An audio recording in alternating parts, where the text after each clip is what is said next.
Okay, so here we go. Gotta pull the trans. It's gotta come out. I have no reverse. Third and fourth are junk. I have a buddy that has a 4-speed. What I'm gonna have to do is I'm gonna pull my trans out, then I'm gonna throw it in the truck, and then drive to his place, which is kind of a hike, but whatever. And then what we're gonna end up doing is pulling the trans out of his parts car.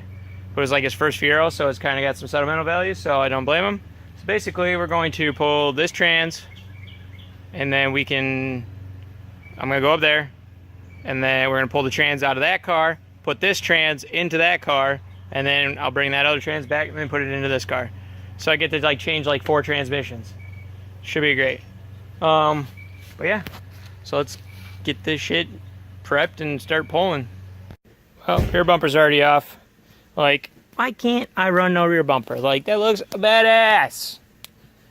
Need to make a bash bar like yesterday. Should just make like a little half-assed one, just so it's there. Just a 1 bar? Yeah. God, it looks so cool. But yeah, so next step is I don't know. We'll find out. Well, we took tires off. Looks great. Boop, boop. While they're off, I might as well try and get the tires swapped out. Since this one's looking a little slick there for me. But yeah, so I think I just sprayed some WD-40 on the axle nuts, even though it doesn't matter because they're new, because I just did the wheel bearings. But yeah.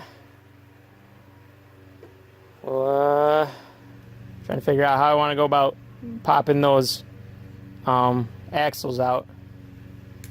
That's probably what I'm going to try and do right now, because that's going to be the shitty part. I'll probably have to drop the struts at the top and then do it that way. But yeah, so let's get that done. Well, there it is. We've got one axle there and another axle over there. So the axles are out. Now what we got to do is unbolt the trans from the block. Support the, got to put like probably this wood block underneath the motor to hold the motor, and then we just got to unbolt the transmission mounts, and then hopefully we can just wiggle her out. Hopefully it's that easy.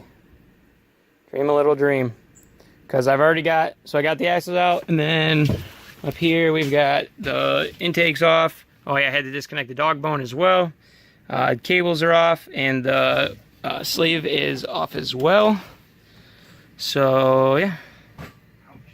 Next step is, I probably got to pull the crossover off as well, so that way we can have access to the top bolts on the transmission. So yeah.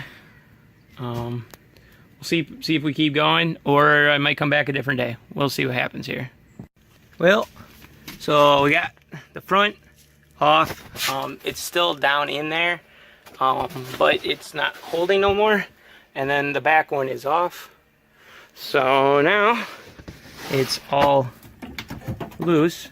Now all we got to do is just take off like the 6 or 7 bolts that are holding on the trans to the block, and then it should just pull off that way. We may pull off these brackets, because you do not want to break the freaking cable brackets, because they're easy to break, I guess. So let's probably take those off, and then we'll take off all those, and then we'll be good to go.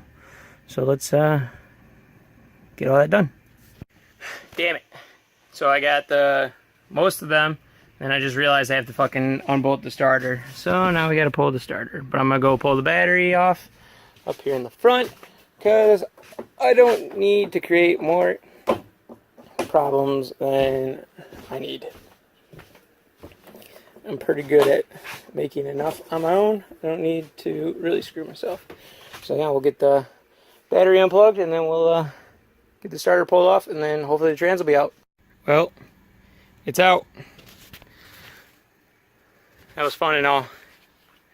But yeah, that's gonna be it, guys. Like, comment, subscribe. See you in the next one.